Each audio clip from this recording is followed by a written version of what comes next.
En esta ocasión vamos a describir los riesgos encontrados en la población del departamento del Tolima. Esta actividad la realizamos en un grupo conformado por María José Arteaga, Ángela Ortiz y quien les habla, Claudia Cadena. Vamos a realizar esta actividad mediante unos pasos. Vamos a definir el contexto, luego vamos a definir los riesgos. Cuando ya tengamos los riesgos, vamos a definir qué estrategias y qué proyectos promovemos a través de la normativa actual para poder mitigar estos riesgos. Es importante conocer del contexto de la población de este departamento, que está compuesto en su mayoría por mujeres. La mayoría de la población habita en el área urbana y la expectativa de vida es de aproximadamente 75 años. Respecto a la descripción de los determinantes sociales para esta comunidad, vemos que la actividad económica principal corresponde a la actividad de agricultura, seguido de la cobertura de servicios públicos. Esto es importante mencionarlo porque hay una amplia cobertura en el área urbana, sin embargo en el área rural se ven déficits sobre todo en la parte de acueducto y alcantarillado, seguido del nivel educativo de la población, que corresponde a que la mayoría tienen educación en básica primaria, no tanto en básica secundaria. Por otro lado, vamos a describir la situación en salud. Aquí vamos a encontrar que la mayor prevalencia de enfermedades corresponde a las enfermedades no transmisibles y de ellas las principales, las causas cardiovasculares, seguido de la alta prevalencia de enfermedades transmisibles, que en este caso corresponden al dengue y a la fiebre amarilla, luego de alta prevalencia de las enfermedades correspondientes a salud mental. Para esto se necesita una infraestructura en salud. Lo que se vio del análisis que hicimos del contexto de la población es que no hay suficientes centros de salud de alta complejidad donde el paciente pueda consultar o incluso poder acceder a un seguimiento para las patologías crónicas de base. Con base a esto logramos describir dos riesgos principales. El primero corresponde a la probabilidad de aumento de la morbimortalidad de las enfermedades no transmisibles, las más comunes correspondientes a las causas cardiovasculares. Ahora, para definir un poco qué causa este riesgo, en este contexto es importante resaltar el estilo de vida. El estilo de vida con una actividad económica correspondiente más a la agricultura aumenta el consumo de carbohidratos complejos y de otros nutrientes que aumentan el riesgo de tener enfermedades cardiovasculares. Por otro lado, la falta de adherencia y el seguimiento que se le hace a los pacientes es alto, es decir, los pacientes no cuentan con la oportunidad suficiente para poder consultar, hacer el seguimiento o el control para sus patologías de base, debido a lo que mencionamos previamente de la falta de infraestructura. ¿Esto qué nos va a causar de consecuencia? Aumento en la morbimortalidad de estas enfermedades, que puede tener desenlaces no tan buenos como lo son enfermedades isquémicas cerebrales, infartos agudos del miocardio, que pueden dar desenlaces fatales incluyendo la muerte. Por otro lado, el segundo riesgo que encontramos es la probabilidad de aumento de enfermedades transmisibles como lo es el dengue y la fiebre amarilla. En este departamento, la causa principal es la ubicación geográfica y las condiciones climáticas, porque al tener un clima donde la temperatura es un poco más alta, favorece las condiciones para la reproducción del vector, que sería el mosquito que transmite la enfermedad. Por otro lado, como lo habíamos mencionado previamente, el déficit de acueducto y alcantarillado en las áreas urbanas hace que existan agua posada, donde favorece también la reproducción del vector que produce este tipo de enfermedades. ¿Qué consecuencias puede tener? Que haya aumento de la incidencia del dengue, donde haya casos posiblemente mortales dependiendo de su presentación clínica, ya que existe un dengue que no genera complicaciones y otro tipo de dengue que puede ser hemorrágico, que puede generar incluso la muerte de los habitantes. Acorde a esto, los dos riesgos mencionados con las causas y las consecuencias, vamos a seguir con las estrategias que vamos a promover con los proyectos correspondientes para mitigar el riesgo en la población. Respecto a las estrategias, las cuales tuvimos en cuenta con respecto al marco normativo para el primer riesgo identificado en la población del Tolima, se obtuvo de la Resolución 3280 del 2018, la cual tiene como objetivo principal en este ámbito reducir la incidencia y la mortalidad prematura por enfermedades no transmisibles mediante mecanismos tales como la gestión del riesgo señalada en el primer ítem y en la promoción de la salud, favoreciendo la identificación temprana de los factores de riesgo cardiovascular y metabólicos de la población mediante el seguimiento continuo a personas con riesgo para el desarrollo de las enfermedades no transmisibles como la hipertensión o la diabetes.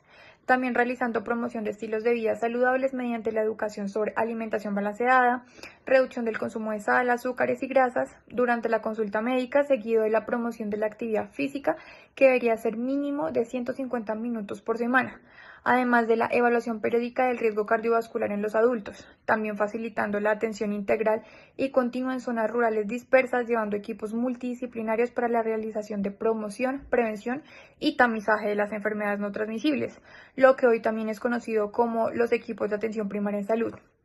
Para la segunda estrategia que se tiene en cuenta es tomada la resolución 276 del 2019, por la cual se adoptan los ajustes a la Ruta Integral de Promoción y Mantenimiento de la Salud, o también conocidas como las Rías de Promoción y Mantenimiento de la Salud. Estas refuerzan y actualizan la implementación practicada de la Ruta de Promoción y Prevención de las Enfermedades no transmisibles, especialmente en la atención primaria, teniendo como objetivo principal mantener a la población sana mediante acciones integrales y coordinadas, evitando la aparición o progresión de enfermedades no transmisibles por medio de la promoción de entornos y comunidades saludables, incrementando la práctica de actividad física, garantizando el acceso a alimentos saludables y al agua potable, el mejoramiento de los registros, la vigilancia y el análisis de los datos sobre las enfermedades no transmisibles, y el seguimiento de los pacientes con enfermedades crónicas a través de los modelos de cuidado coordinado, involucrando sectores como la educación, el trabajo, el transporte, ambiente y agricultura, para fomentar la corresponsabilidad de la comunidad con el autocuidado. Para el segundo riesgo identificado en la población del Tolima, dada su alta prevalencia, las estrategias generadas según la normativa son para la prevención de las enfermedades transmisibles por vectores como el dengue y la fiebre amarilla, por lo cual se adoptan las rutas integrales de atención en salud, pues una de ellas consignadas en la resolución 3280, teniendo en cuenta para el enfoque general la búsqueda de la gestión del riesgo colectivo, para el riesgo vectorial dentro del componente de los entornos saludables, como lo son el hogar, la comunidad, el sector educativo y el laboral, teniendo en cuenta la vigilancia epidemiológica y etimológica mediante la detección oportuna de los casos y el monitoreo de la densidad del vector que produce estas enfermedades, que es el Aedes aegypti, la educación, además, información y la comunicación a la comunidad para eliminar criaderos, pues promover las prácticas saludables de no contener aguas estancadas, además la articulación intersectorial para pues intervenir en factores ambientales que favorecen la proliferación de los vectores. Y en este punto, que es el más importante y es el primero que se toca, es la inmunización que se tiene pues para el tema de la fiebre amarilla, mediante puntos de vacunación contra pues, fiebre amarilla según los grupos etarios y las zonas de riesgo. Para la segunda estrategia, que consiste en los entornos y viviendas saludables más el control ambiental, fue también tomada pues, la ruta de atención y promoción de mantenimiento a la salud, que es la 3280, con un enfoque que refuerza la promoción de la salud y la prevención de riesgos específicos, fortaleciendo el control vectorial mediante acciones colectivas y comunitarias como la eliminación pues, de los criaderos, inspección y control de los depósitos de agua, uso de herbicidas donde sea requerido, o pues zonas de fumigación, pues cuando este pico llega a su punto máximo durante el año. Adicionando también educación y movilización social con campañas educativas permanentes sobre el autocuidado y la identificación temprana de los síntomas, pues para el dengue y la fiebre amarilla, la integración con el sistema de vigilancia de salud Civigila para la mejor detección temprana de los brotes y el seguimiento interinstitucional con autoridades locales para garantizar la sostenibilidad de las acciones de prevención.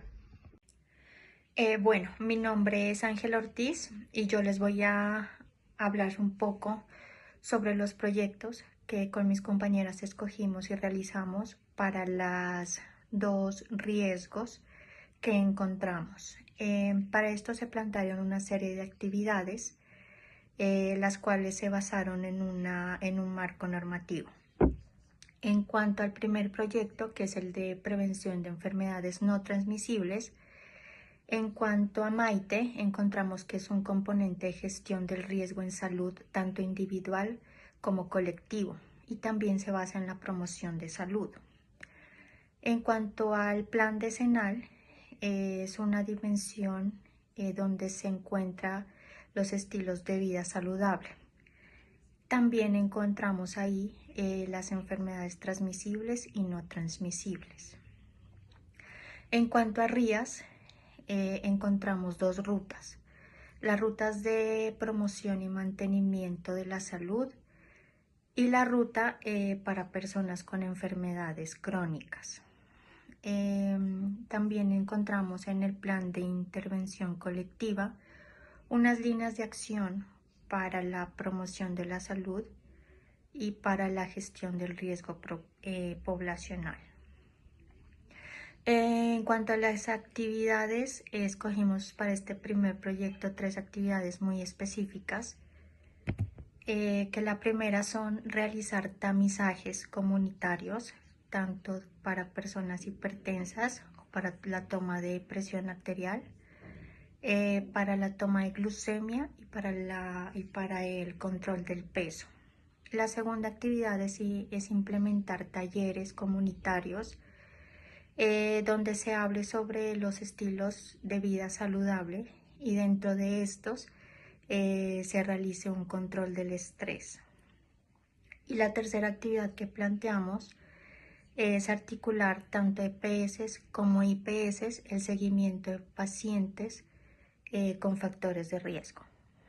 Los actores que se encuentran para la realización de estas 3 actividades son la Secretaría de Salud Municipal, las EPS e IPS locales, líderes comunitarios, por supuesto los profesionales de salud, médicos, enfermeras, nutricionistas y psicólogos. Los recursos para estas 3 actividades son humanos, profesionales de la salud, materiales como glucómetros, tensiómetros y material didáctico para los talleres. En los financieros encontramos el presupuesto PIC y los recursos municipales. En los tecnológicos tenemos el registro Civigila y los sistemas de seguimiento. Los indicadores de seguimiento para la primera actividad de los tamizajes es el porcentaje de población mayores de 18 años que fueron tamizados. Para la segunda actividad, que son los talleres, el indicador es el número de actividades de promoción y número de asistentes. Y para la articulación de la EPS y la IPS, el indicador es el porcentaje de reducción de nuevos diagnósticos de hipertensión y de diabetes y el porcentaje de adherencia de seguimiento al tratamiento o al programa de control. Los riesgos para la primera actividad de tamizaje es la baja participación comunitaria. Para la implementación de talleres un riesgo es el limitado acceso a recursos financieros, ya que se utilizan materiales didácticos. Y para la articulación, el riesgo es la falta de continuidad en el seguimiento y en el tratamiento de los pacientes. Para las acciones de la primera actividad, tenemos unas campañas de difusión y alianzas intersectoriales. En cuanto a la segunda actividad de los talleres, tenemos una acción de gestión de apoyo. Y para la tercera actividad de la articulación de la EPS y IPS, tenemos un registro digital para seguimiento de los pacientes crónicos. En cuanto a nuestro segundo proyecto, nuestro segundo riesgo, que es el control y prevención de enfermedades transmisibles vectoriales, como dengue y fiebre amarilla, en cuanto al marco normativo tenemos a MAITE, que es un componente de gestión del riesgo en salud ambiental y condiciones de vida saludable. En cuanto al Plan Decenal de Salud Pública 2022-2031, tenemos una dimensión de salud ambiental y cambio climático. En cuanto a RIAS, tenemos las rutas de de promoción y mantenimiento de la salud, enfocados en componente de salud ambiental y vacunación. Y en cuanto al plan de intervención colectiva, tenemos una línea de vigilancia y control de enfermedades transmisibles y salud pública y salud ambiental, perdón.